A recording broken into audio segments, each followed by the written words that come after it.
नमस्कार, मैं हूं सुधीर दीक्षित और आप देख रहे हैं न्यूज़ 18 मध्य प्रदेश छत्तीसगढ़। मध्य प्रदेश की सियासत इन दिनों कई विषयों को लेकर चर्चा में है। मुद्दा बाबाओं का हो, हेलीकॉप्टर का हो, हवाई जहाज का हो या फिर चुनावी घोषणाओं का। ज़्यादा बातचीत करने के लिए हमारे साथ मौजूद है मध्य प्रदेश के पूर्व मंत्री जीतू पटवारी जी। जीतू जी, बहुत बहुत स्वागत है आपका। धन्यवाद, नमस्कार। सियासत एक अलग तरीके से काम कर रही है। कहा जा रहा है, अभी विवेक तनखा जी ने भी बयान दिया, शिवराज जी ने भी हमला किया था कि कमलनाथ जी के पास हेलीकॉप्टर है, धन संपदा है, इसलिए पार्टी उनको आगे बढ़ा रही है। कितनी सच्चाई इसमें? नहीं, शिवराज जी ने अगर ये बात कही तो शिवराज जी को ये पता होना चाहिए कि यही कमलनाथ है जिन्होंने देश की 5 सरकारों में काम किया। इंदिरा जी के साथ, राजीव जी के साथ, नरसिंह राव जी के साथ और मनमोहन सिंह जी के साथ 2 बार।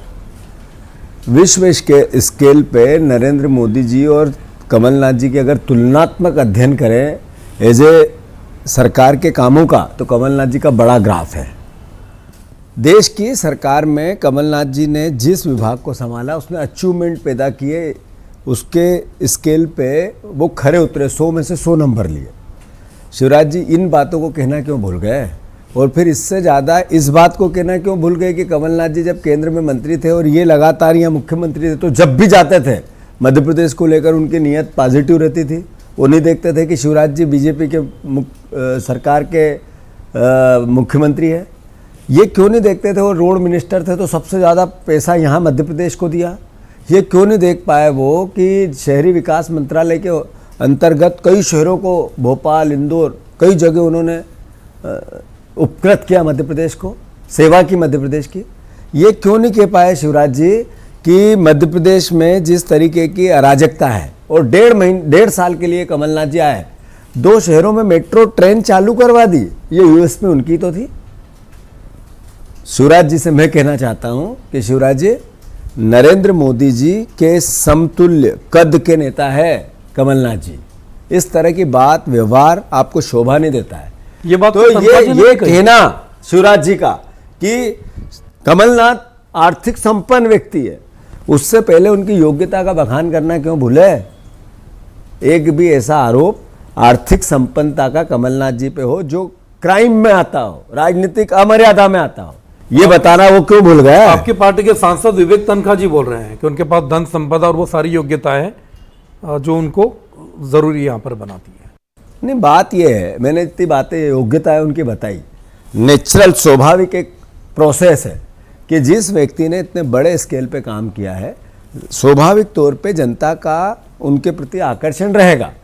एक व्यक्ति के अनुभव का लाभ मध्य प्रदेश को मिले, एक राजनेता के अनुभव का लाभ मध्य प्रदेश को मिले। विवेक तनखा जी ने ये कहा है, उनके अनुभव की व्याख्या की है, उनके अनुभव की बातें की है, उसको पॉलिटिकल इनकरेक्ट करके राजनीतिक लाभ लेना है। अभी हाल ही में 2 बयान बहुत चर्चित हुए कमलनाथ जी का।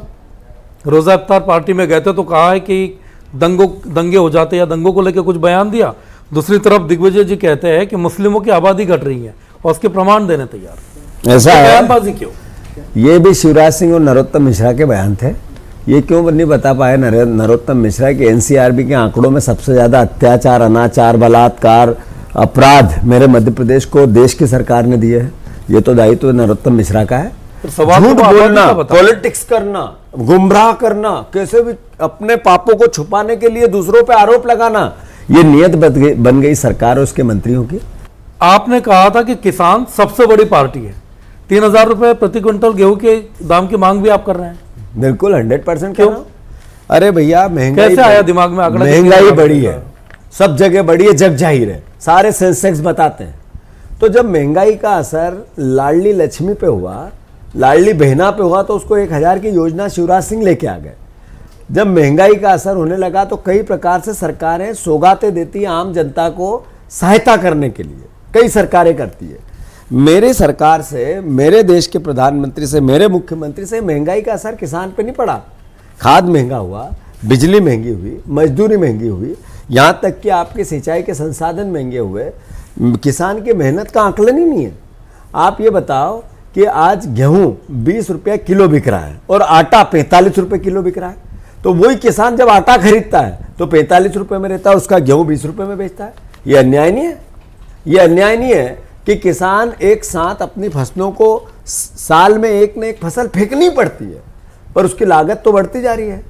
क्यों 80% किसान आज कर्जदार है? 80 से सरकारी आंकड़े, मेरे कोई आरोप नहीं है। 80% किसान क्यों कर्जदार है?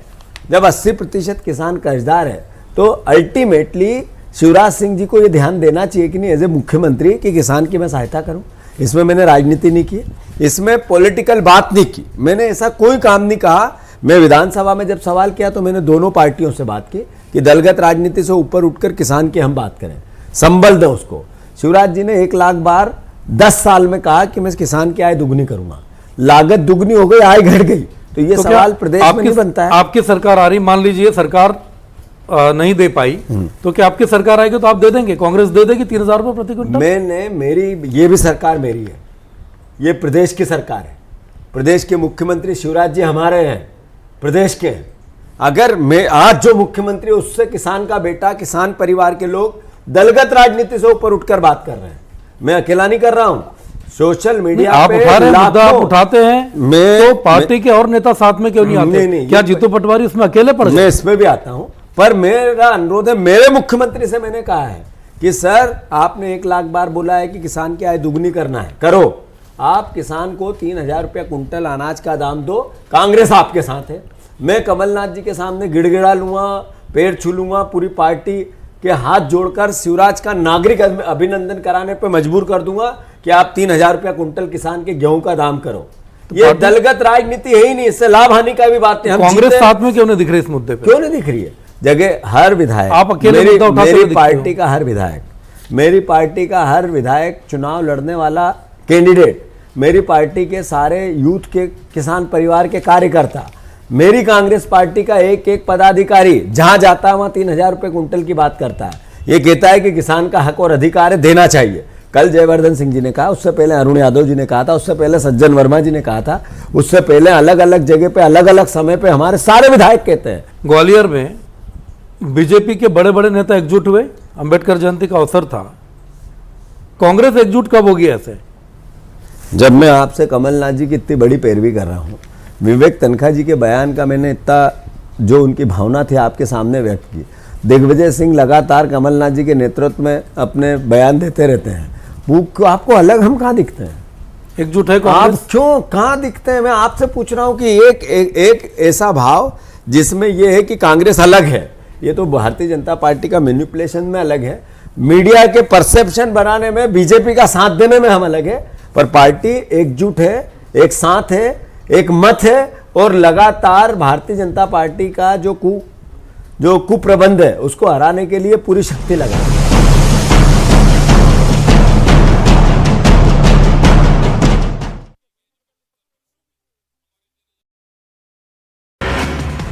नशे के खिलाफ बड़ा अभियान, गृह मंत्री अमित शाह ने ANTF कॉन्फ्रेंस को किया संबोधित, कहा 2047 तक नशा मुक्त होगा भारत। कर्नाटक के सीएम बसवराज बोम्मई के नामांकन में शामिल हुए नड्डा, किया रोड शो, कांग्रेस पर बोला हमला। पीएम की अध्यक्षता में कैबिनेट की बैठक, नेशनल क्वांटम मिशन को मंजूरी, सिनेमेटोग्राफ एक्ट 2023 पर भी फैसला। बौद्ध धर्मगुरु दलाई लामा पहुंचे दिल्ली, आज वैश्विक बौद्ध शिखर सम्मेलन में होंगे शामिल। उमेश पाल मर्डर मामले में फरार शाइस्ता और गुड्डू मुस्लिम की तलाश तेज, प्रयागराज में मिली शाइस्ता और अतीक की बहन की लोकेशन, अशरफ की पत्नी की भी तलाश जारी। चेन्नई के पेरिस में एरमेनाई स्ट्रीट पर हादसा, पुरानी इमारत ढही, मरम्मत का चल रहा था काम। हिमाचल प्रदेश के रोहतांग में बढ़ी ठंड, अटल टनल में जमकर बर्फबारी, इलाके का गिरा तापमान। भोपाल में लॉ एंड ऑर्डर को लेकर सीएम हाउस में मंथन, अवैध मदरसों को लेकर मुख्यमंत्री शिवराज सिंह चौहान सख्त, कहा कट्टरता नहीं की जाएगी बदमाश। पूर्व विधायक रामदयाल की घर वापसी, सीएम शिवराज ने दिलाई बीजेपी की सदस्यता, 2020 में अपेक्षा का आरोप लगाकर पार्टी से दिया था इस्तीफा। सीहोर में दिग्विजय सिंह का चौंकाने वाला बयान, कहा एमपी में कांग्रेस संगठन की स्थिति ठीक नहीं, कार्यकर्ताओं से एकजुट होने का किया आह्वान। नेता प्रतिपक्ष गोविंद सिंह ने सीएम शिवराज को लिखी चिट्ठी, बीजेपी नेता अमरीश शर्मा पर लगाया अतिक्रमण हटाओ दस्ते पर हमले का आरोप, सीएम से की आरोपियों पर केस दर्ज करने की मांग।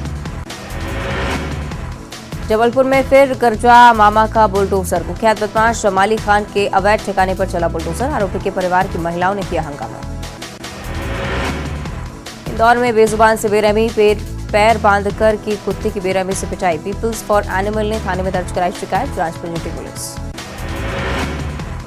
सत्ता में दबंग का कहर, दबंगों ने की पिता पुत्र की पिटाई। जमकर बरसाए लात, घूंसे और डंडे।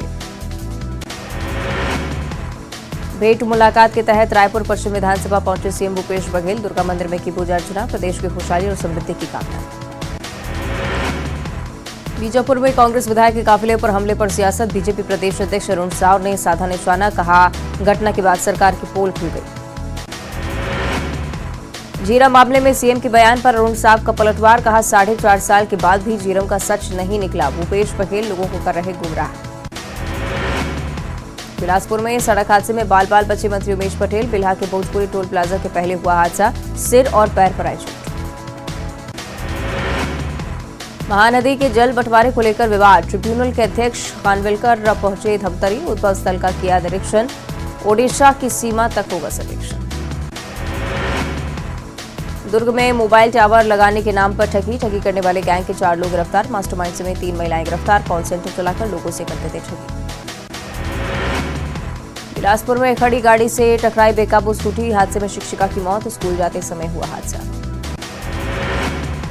तेज गेंदबाज सिराज ने पुलिस को संदिग्ध फोन को लेकर की शिकायत। टीम के अंदर की मांग कर रहा था जानकारी और आरोपी को पुलिस ने किया गिरफ्तार। वर्ल्ड टेस्ट चैंपियनशिप फाइनल के लिए ऑस्ट्रेलिया ने टीम का किया ऐलान। ओवल में 7 जून से मुकाबला। लगातार दूसरी बार फाइनल में पहुंची टीम इंडिया। पूजा हेगड़े ने सलमान के साथ डेटिंग की खबरों को बताया अफवाह। बोली करियर पर पूरा ध्यान, सिंगल रहना पसंद।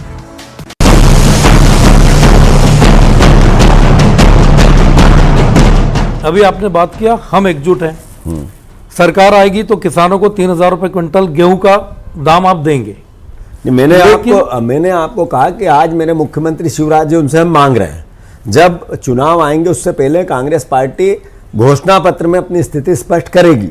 हम उनसे भी अपेक्षा करते हैं। हमारी पार्टी के नेता एक साथ जब पूरे प्रदेश में ये बात कह रहे हैं तो नेचुरल है मेरी पार्टी को, स्वाभाविक रूप से हम जब शिवराज से मांगते हैं तो हमारा भी दायित्व बनता है। शिवराज सरकार लगातार अलग अलग योजनाएं की घोषणा कर रही है, जनता के बीच जा रही है। शिवराज जी लगातार जनता के बीच पहुंचते हैं।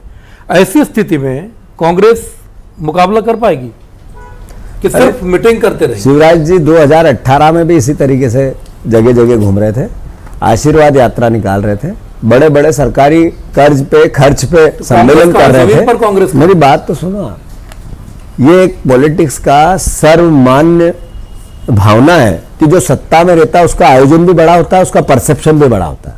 जो विपक्ष में होता है वो उसका परसेप्शन आयोजन छोटा होता है, पर अल्टीमेटली विपक्ष जीतता है और सत्ता हारती है। ऐसा ही होता है ना, जब सत्ता में रहने वाला आदमी हारेगा, सत्ता में रहने वाली पार्टी हारेगी तो नेचुरल विपक्ष जीतेगा। तो स्वाभाविक रूप से जो कर्ज लेकर आयोजन करके भाषण देके लोगों पे और बोझ डालना, इसको लोग देख रहे हैं। कर्मचारी पीड़ित, युवा पीड़ित, किसान पीड़ित, यहाँ जितने भी चतुर्थ श्रेणी तृतीय श्रेणी कर्मचारी आंदोलित जो पेंशन को लेकर परेशानियां हैं, वो कांग्रेस पार्टी ने अपना वक्तव्य क्लियर किया ही है। तो ये लोगों को गुमराह करना, झूठ बोलना, पोलराइजेशन करना और अपने कर्मों को छुपाना, ये प्रदेश की जनता देख रही है। 18 में भी देखा था। चुनाव सामने है, चुनावी साल ही है। बाहर के बड़े नेताओं की एंट्री हो गई है। सपा से अखिलेश यादव आ गए, जयंत चौधरी आ गए, चंद्रशेखर आजाद की एंट्री हो गई है। कहते हैं कि ये सारे मिलकर नुकसान तो कांग्रेस को ही पहुंचाते हैं। कैसे आप इसको निपटेंगे? आम आदमी पार्टी भी, प्रदेश की जनता को ये पता है कि कांग्रेस पार्टी एक ऐसा विकल्प है जो मध्य प्रदेश के इस कुप्रबंध से उसको प्रदेश को उभार सकता है। भारतीय जनता पार्टी को जब जनता हराने पे आई है तो नेचुरल है, जिसको जिताएगी उसके साथ जाएगी। ये जितने आपने नाम लिए, ये सब बीजेपी और कांग्रेस पार्टी का इस पर किसी भी प्रकार का कोई ऐसा भाव कि किसी को फायदा और किसी को नुकसान नहीं होगा। कांग्रेस को ही लोग वोट देंगे और अल्टीमेटली देंगे और 150 सीट से ऊपर लाके कांग्रेस जीतेगी। सबके बीच में जीतू पटवारी कहाँ है?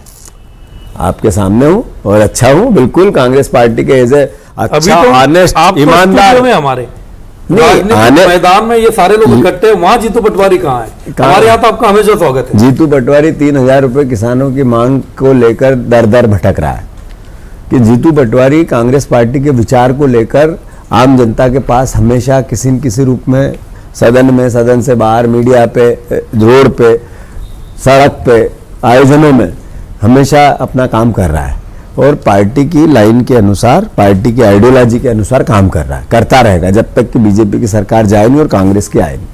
उद्देश्य पूरा होगा मतलब? नहीं, उद्देश्य मध्य प्रदेश समृद्ध बनाने का है, होगा। कर्नाटक चुनाव की हम बात कर रहे हैं, एकदम सिर पे कर्नाटक चुनाव है, एक बड़ी भूमिका जीतू पटवारी की भी वहां पर है। इसके पहले 2018 में भी जीतू पटवारी एक अलग भूमिका में नजर आए थे, तल्ख तेवर जीतू पटवारी के थे। उसका फायदा है कि जीतू पटवारी को प्रेक्षक बनाया गया बेंगलोर में, एक नई उम्मीद के तेवर मेरे नहीं होते हैं। अपनी बात को सही तरीके से, स्ट्रांग तरीके से कहने का एक स्वभाव अच्छे और नए युवा में होना चाहिए। विषय मुद्दा कितनी दृढ़ता से हम पब्लिक के बीच में ले जाते हैं, उतनी दृढ़ता से वो जनता सरकार के दिमाग में भी जाता है। मेरी हमेशा अपेक्षा रहती है कि विनम्रता में भी एक ताकत है, सज्जनता में भी एक ताकत है, पर दृढ़ता की भी एक ताकत है। तो मैं अपने विचार को विनम्रता से जहाँ कहना होता वहाँ भी कहता हूँ, दृढ़ता से जहाँ कहना होता वहाँ भी कहता हूँ, और सज्जनता से जहाँ कहना होता वहाँ भी कहता हूँ। सबका भाव एक ही है, किसान की समृद्धि। जहाँ तक कर्नाटक का सवाल है, मेरी पार्टी का काम है, हर बार देती है, हर चुनाव में देती है, मुझे जो देती है वो ईमानदारी से निभाता हूँ। मेरे ख्याल है इस बार कर्नाटक में स्पष्ट बहुमत से कांग्रेस की सरकार बनेगी, बड़ी मेजोरिटी से बनेगी, सारे सर्वे भी कह रहे हैं और ग्राउंड रिपोर्ट भी कह रही है। कर्नाटक से जब आप लौटेंगे तो मध्य प्रदेश की चुनौती सामने होगी।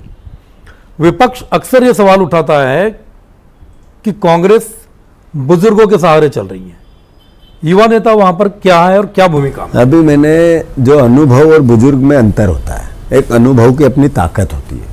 मैंने कहा कमलनाथ जी का अनुभव, उसकी एक ताकत है। अब आप उसको नेगेटिव वे में अगर कहना चाहें तो 100 तरीके हैं, पॉजिटिव वे में कहना चाहें तो भी 100 तरीके हैं। मैंने कहा नरेंद्र मोदी के समतुल्य नेता है कमलनाथ। तो मैं कमलनाथ जी को लेकर कोई हमारे मन में शंका भी नहीं है, शुभा भी नहीं है, कोई बीजेपी का ये भ्रम, उसको जब चुनाव के रिजल्ट आएंगे जब क्लियर हो जाए। आप कह रहे हैं नरेंद्र मोदी जी के समतुल्य है कमलनाथ जी, तो क्या प्रधानमंत्री पद के दावेदार भी हैं कांग्रेस? नहीं, बात मैंने, चूंकि आप बार बार इस बात को कहने लगे हैं कि जिस तरीके से मैनिपुलेशन बीजेपी की भावना के अनुरूप बातें आती है, तो मैं उसको सही तरीके से प्रेजेंटेशन दे रहा हूं। मैंने नहीं कहा कि कौन मुख्यमंत्री और कौन प्रधानमंत्री, मैंने ये कहा कि हमारे लीडर के प्रति हमारा विश्वास है, जो हमारे पीसीसी के अध्यक्ष है। जो स्तर आप बता रहे हैं वो स्तर तो नेचुरल है। आप मेरे को बताओ, 5 सरकारों में उनने काम किया, देश विदेश की सारी उनको सरकारों में मंत्रालय संभाले, उन्होंने देश के महत्वपूर्ण सारे मंत्रालय संभाले। नरेंद्र मोदी को 8 साल 8.5 साल हुए प्रधानमंत्री देश को बने, उन्होंने 25 साल तक सरकारें चलाई। तो नेचुरल एक स्वाभाविक प्रक्रिया है। मेरा भावना ये है, गालियां देने से पहले शिवराज जी इस बात को देखें, समझे, झूठ बोलने से पहले भी देखें और समझे, ये मेरी भावना है। यह है प्रदेश सरकार के पूर्व मंत्री जीतू पटवारी जी, जिन्होंने बड़ी बेबाकी से अपने विचार रखे, किसानों से लेकर राजनीति और सियासत के उन मुद्दों पर भी अपनी राय रखी जो मुद्दे इन दिनों मध्य प्रदेश की सियासत को गरमाए हुए हैं। जीतू जी बहुत बहुत धन्यवाद बात करने के लिए, बहुत बहुत धन्यवाद।